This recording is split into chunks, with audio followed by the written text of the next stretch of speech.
On the beaches of Peru, a fisherman goes out on his boat and throws his net.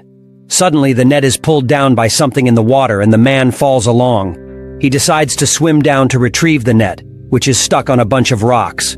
However, a huge swarm of fish begins to surround him and then kill him. In Scotland, biologist Charlie is on a research mission sent by the Institute of Marine Biology in Germany. Her co-worker Rahim sends her instructions to map a specific section of the seabed using AUVs, which are autonomous underwater vehicles. At that moment, Charlie sees an alarm on the computer and discovers that one of the AUVs has stopped working, so she goes out on a boat to check on it. It turns out the AUV is stuck in the chains of a buoy, thus Charlie dives underwater to untangle it. As she works, she can't help sensing something strange surrounding her, but she can't see anything. Nervous, she finishes the untangling quickly and resurfaces, only to discover her boat has drifted away from her. Charlie swims as fast as possible and gets back to it just in time. Sometime later, Charlie receives co-workers Jess and Thomas, who will help her get the AUV operational again. Thomas is surprised to find burned parts inside, but Charlie swears that she doesn't know how it happened. The duo leaves as soon as the repairs are done, and now Charlie feels very lonely, so she goes to a pub where she meets fisherman Douglas, and they end up spending the night together. The next morning, Charlie takes Douglas with her to launch the repaired AUV. It goes well, but before they leave, Douglas notices something weird floating in the water. Charlie grabs it and sets it on fire as she explains it's methane hydrate, which is released by algae and then freezes. Sometimes a few pieces break free and float to the surface. However, there are tons of them surrounding them now, which isn't normal. Charlie records it all and later sends it to the Institute for Professor Lehman and her other co-workers to analyze. Lehman asks Charlie to investigate if this is happening anywhere else in the area. Meanwhile, in Canada, Leon and a co-worker of the Vancouver Marine Institute discover a dead orca at the beach with strange bruises on its body that could only be made by humans. Calculating the direction it came from, the duo visits the local fishermen at the cove and learns that the orca attacked their boat, which isn't normal behavior. The fishermen had no choice but to fight back to save their own lives. Later, Leon keeps an eye on the whale tracker and worries because the migrating whales haven't shown up at the usual time, which never happens. This is also causing trouble for local tourism since many people come by just to hire boat rides and watch the whales. Leon's girlfriend Lizzie runs a small boat and worries she may have to sell it if the whales don't arrive soon. The following day, Leon gets very excited when he hears signals indicating the whales have finally shown up. He calls Lizzie to let her know and is surprised to hear that all of them have come at the same time all over the coast. While Lizzie takes some tourists out on her boat, including reporter Alicia, Leon heads out to do his research and is startled when a whale surfaces just to stare at him for a moment before leaving. Then Leo discovers multiple orcas advancing toward Lizzie's boat at a great speed, so he immediately goes after them to check what's happening. At that moment, a whale begins performing a few flips for the tourists, only to suddenly land directly on the boat and break it in two. The duo visits the local fishermen at the cove and learns that the orca attacked their boat, which isn't normal behavior. The fishermen had no choice but to fight back to save their own lives. Later, Leon keeps an eye on the whale tracker and worries because the migrating whales haven't shown up at the usual time, which never happens. This is also causing trouble for local tourism since many people come by just to hire boat rides and watch the whales. Leon's girlfriend Lizzie runs a small boat and worries she may have to sell it if the whales don't arrive soon. The following day, Leon gets very excited when he hears signals indicating the whales have finally shown up. He calls Lizzie to let her know and is surprised to hear that all of them have come at the same time all over the coast. While Lizzie takes some tourists out on her boat, including reporter Alicia, Leon heads out to do his research and is startled when a whale surfaces just to stare at him for a moment before leaving. Then Leo discovers multiple orcas advancing toward Lizzie's boat at a great speed, so he immediately goes after them to check what's happening. At that moment, a whale begins performing a few flips for the tourists, only to suddenly land directly on the boat and break it in two. People fall into the water and the orcas arrive to start feeding on them. Leon calls for help before bringing as many people as possible into his boat. Alicia manages to get aboard, but Lizzie goes back to save a child. She pushes the little girl onto the boat safely. However, before she can jump in as well, an orca eats her. Meanwhile, in a restaurant in France, a chef is getting the lobsters ready for cooking. He suddenly notices one of them is exuding a weird white liquid, and the lobster even squirts it in his face. Furious, the chef makes two employees take care of it, and the lobster ends up in the garbage disposal. Soon the chef begins to feel unwell and goes outside for fresh air, only to collapse to the ground. Sometime later, one of the employees is sent to the hospital because of fever, black vomit, and diarrhea. Doctors Sophia and Cecile hear about the chef's death, who was found with the same black vomit, and request permission for an autopsy. Cecile worries that this may be something contagious going around the restaurant staff, so she goes to talk to one of the cooks and learns about the lobster incident. Afterward, she goes to check on the other cook that handled the lobster, who has missed work today. Unfortunately, by the time Cecile makes it to the cook's apartment, she's already dead. At that same time in the hospital, the first cook goes through a cardiac arrest, and Sophia with her team try to save him. But sadly, he doesn't make it. In the meantime, Leon is trying to deal with his grief when he meets an astrophysicist called Samantha, who compares the sea to space and gives him her card in case he ever needs someone to talk to. Then Leon visits the port offices and is shocked to learn that humpback whales have been attacking ships all over the area. Usually they're only aggressive to protect their babies, but it's not mating season, and only big whales have been seen around. Leon also notices that the ships are covered with way more mussels than normal, so he takes a few for his research. In the Norwegian Sea, Professor Seeger is brought to a charter ship hired by Hovstad Energy, where he meets with his old friends Captain Jasper and Tina, who works as Hovstad's compliance officer. They show him footage of the area where Hovstad is looking for gas and oil, which has been covered with ice worms feeding with frozen methane. They're multiplying at an alarming speed, but when their camera tries to get closer, a strange interference interrupts. Seeger and Tina bring their discovery to Lehman's lab, and she agrees it must be a new species. The really disturbing part is that these worms are going through the ice on the sea floor, even though there isn't anything for them to feed on, as if they were self-destructing. Tina must report this to Hovstad, and Rahim gets annoyed that a company gets a say before they can release new discoveries to the world. Afterward, Seeger and Tina have a meeting with members of Hovstad, who want to know how to solve this quickly so they can keep on digging. Tina convinces they need more samples before they can make a decision, so the board approves another trip. On their way out, Seeger offers Tina to take her home, but he's disappointed to see her boyfriend is already there for her. During their second exploration, the camera reveals that the worms have gotten even bigger. As a test, they activate the ship's drill, but it immediately begins malfunctioning. Suddenly, the ship starts shaking and swaying before something explodes underwater. Sometime later, they bring this issue to Lehman again, and she explains that the drill released the trapped methane and caused the explosion. If the ship had been smaller, it would have been destroyed. From what they can see on the scans, the bacteria mat is also eating its way through the ice, and if they reach the bottom of the seabed, it'll be disastrous for marine life. Since this is getting serious, Tina invites Seeger to come with her to an energy council meeting to find out if other scientists have also seen the worms. Back to Charlie, she's doing some work at the pub and sends Jess a birthday message before taking a break with Douglas. Jess is currently with Thomas working on another expedition in a boat, and when Jess sees Charlie's message, she starts recording a video for her. Suddenly, the computers start to malfunction and weird readings appear on the screens. The ship begins to shake as the sea underneath takes a weird consistency and swallows it down, killing Thomas and Jess. While Rahim and Charlie are devastated to hear the bad news, weird things continue to happen in the sea. In Venice, the locals are shocked to discover that the waters are suddenly full of jellyfish. Meanwhile, Leo shows the mussel samples to Alicia and other scientists at the Vancouver Institute, who are shocked to see the results. These mussels are much bigger than usual, and their rate of reproduction is too fast, so they could be a new species or a mutation. They also notice a white substance coming out of them, so they'll have to test it too.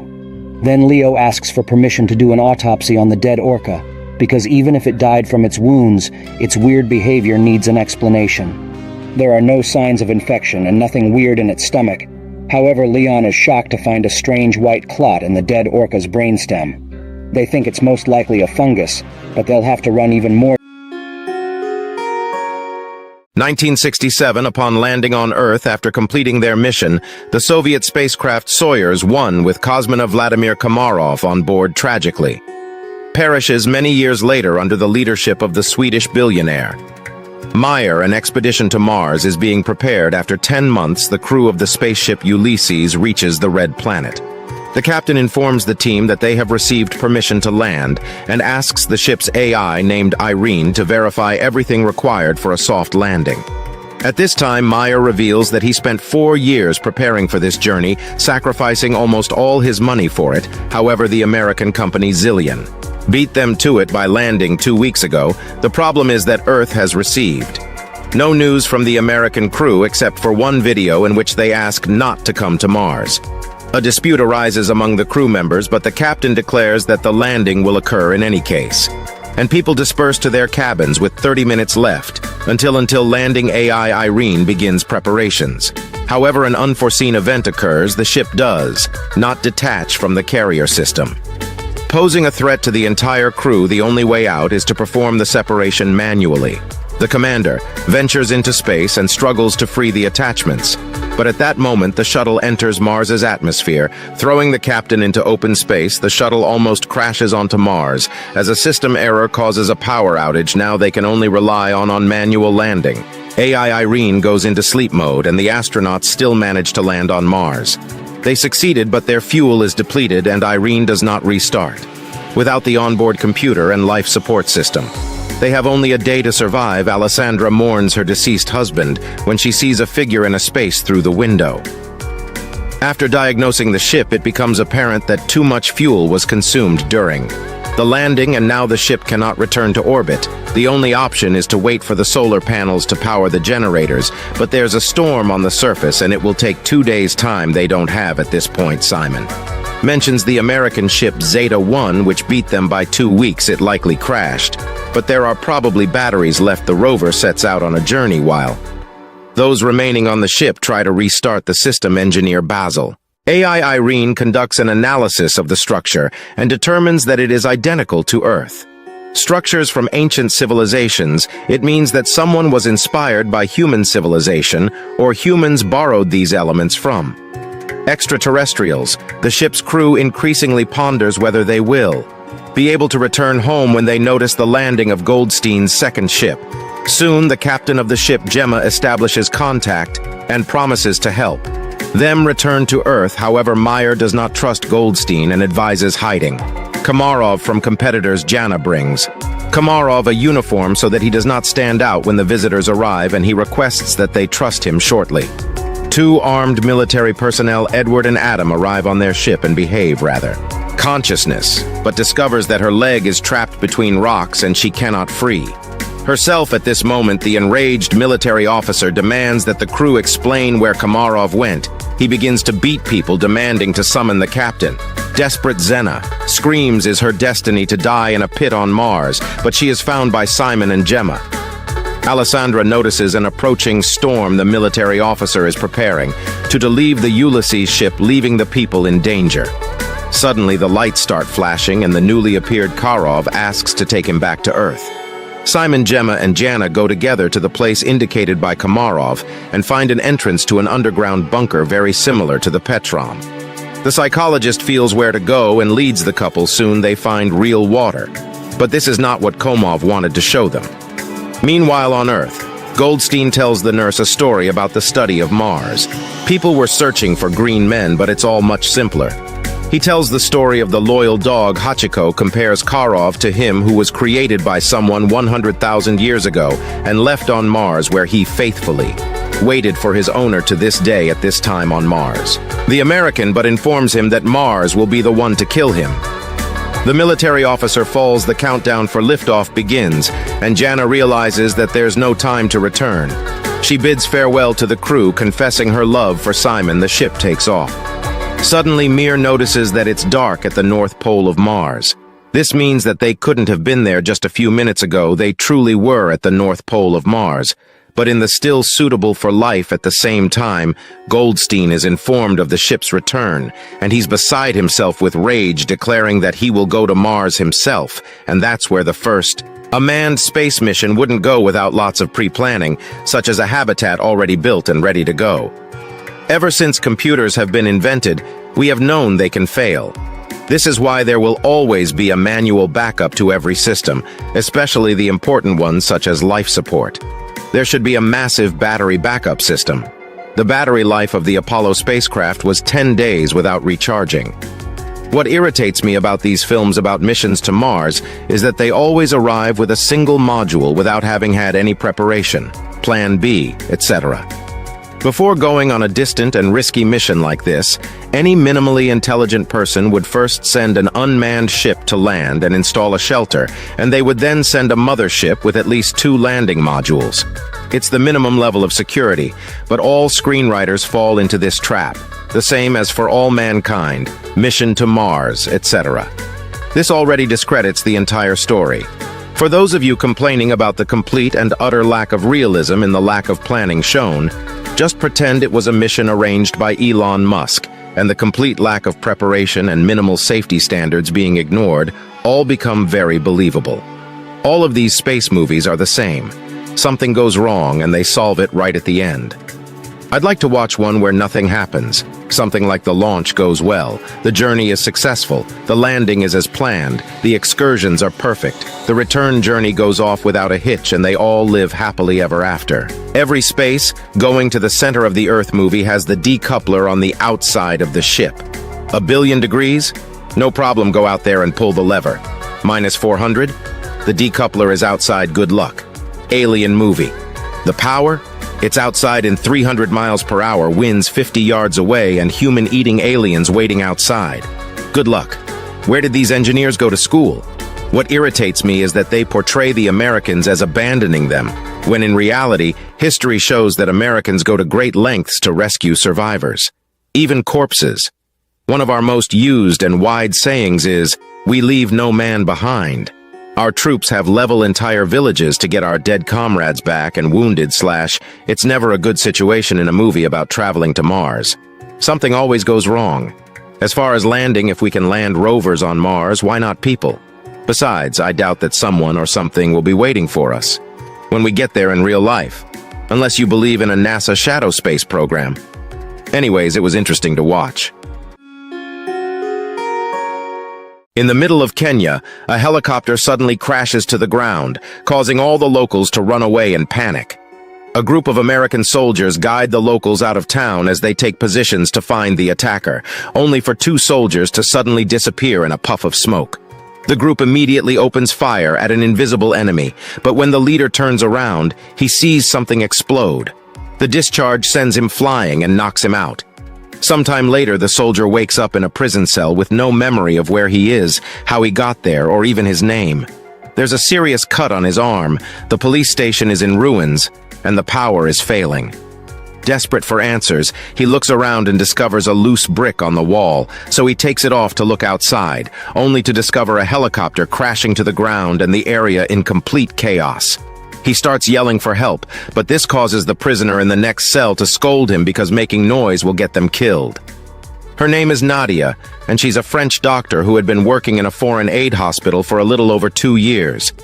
As a loud stomping noise outside causes the building to start shaking and power outlets to spark, Nadia explains the entire planet has been invaded by machine-like aliens. Terrified, the guy starts yelling for help through the hole again, ignoring Nadia's warnings. Unfortunately, she's right, and soon a bunch of men enter the police station looking for trouble. After killing the hostage they brought, they remember that there's a special reward for catching Americans, but Nadia can't understand what they're saying. The American reveals he can speak their language and tries to negotiate, but they only laugh as they let him out. The soldier immediately starts fighting the group leader, exchanging a few hits before they end up falling through the window. Meanwhile, the other 2 thugs go into Nadia's cell, but she quickly defends herself with a glass shard and takes the thug's gun to shoot him. The other guy puts up a tougher fight and pushes her against the wall, but Nadia finds another loose brick and hits him, then she takes his weapon and shoots him too. At the same time outside, the American soldier also steals a weapon and shoots the leader.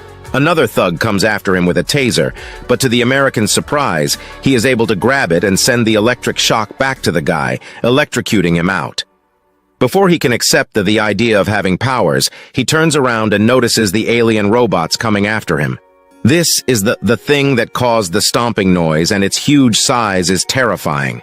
As people run away in panic, the American soldier rushes to hide inside a wrecked car, yet the robot still manages to scan him from afar, however. It just leaves without doing anything. The sudden memories cause Bo to pass out. Sometime later, he wakes up to discover he's been rescued by the locals and brought to a shelter. After a doctor takes care of his leg injury, Bo meets his saviors Kara and Juma and tells them his story. Juma explains Nadia isn't coming back because those ships never return the people they take, and Kara wonders why the aliens took Nadia but not Bo. Desperate for answers, they take Bo to meet an engineer called Roderick, who has built the EMP devices that can bring down the robots and is now working on a bigger one. His plan is to detonate this one right under the alien spaceship, which hopefully will bring down their system and kill all the robots at the same time. Bo's circle tattoo and freaks out, claiming that the duo comes from the dish. Bo takes advantage of the distraction to capture the guy and take his weapon, using it to shoot a few soldiers before demanding to know about his tattoo. A soldier explains that there's a heavily guarded American radar station near the west border that uses the same symbol. He also says that they attacked the duo because it's believed that American dishes caused the drones to invade Earth because they're the only thing still standing. Then another soldier tries to attack Bo again, but he quickly defends himself, yet doesn't shoot because another memory flash distracts him. Afterward, Bo and Nadia take the soldier's jeep and go back to the road to find the radar station. Bo takes off his bandage and notices his wound is shaped like an arrow that points at the dish, so going to the station seems to be the right idea. Moments later, they find a danger sign in front of a town, but there's no other road for them to take. As they drive through town, they find the road covered with loose electric cables, which could be very dangerous. However, they can't go back, because at that moment, a robot appears behind them. They have no choice but to drive through the cables as the robot chases after them and opens fire, causing the jeep to eventually stop working. The duo ditches the car and escapes on foot to hide behind some old debris, but this causes the robot to go after a man and his daughter instead. The robot immediately kills the guy right in front of his daughter, so Nadia shoots her gun to save the girl. But when the robot turns toward them, for some reason it doesn't attack them. It ends up killing the girl anyway and leaves. Resistance scouts reveal the machines have returned in force. Bo is likely a beacon for the invaders, kept alive for the purpose of finding fellow humans for the machines to kill or take captive. Angry resistance fighters threaten to kill Bo then and there, and he offers to leave to draw away the invading machines. However, as the machines already know the location of the underground bunker of the resistance, the inhabitants are forced to evacuate. Bo offers to help Roderick take the EMP bomb to the alien mothership through service tunnels.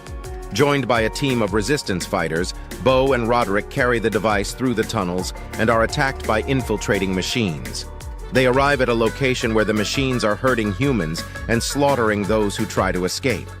Bo attacks one of the machines in the ring surrounding the group of humans, and the opening creates an opportunity for the captive humans to flee, while giving the resistance a chance to push the EMP bomb beneath the mothership. Although the power source of the bomb is damaged in the ensuing melee, Bo is able to use his own body as a conduit for electricity to power the bomb and detonate the device, which destroys the mothership and depowers the machines in Nairobi. An EMP explosion immediately goes off, not hurting anyone but bringing all the robots down in seconds, including the ones in the shelter. As power goes out in the whole area, the spaceship also starts falling and eventually crashes on Earth in another huge explosion. While the people around them realize the war against aliens is finally over, Roderick checks on Bo, who is finally getting the rest of his memories back. However, he decides to keep his name as Bo. I guess the movie is pointing out people are mostly selfish and stupid, but during an alien invasion where people are being slaughtered, almost all of the groups of Ugandan soldiers are trying to murder other people and doing terrible things instead of focusing their attention on the aliens. Even the one group trying to attack the alien robots. For some reason, they needed the two main characters as bait.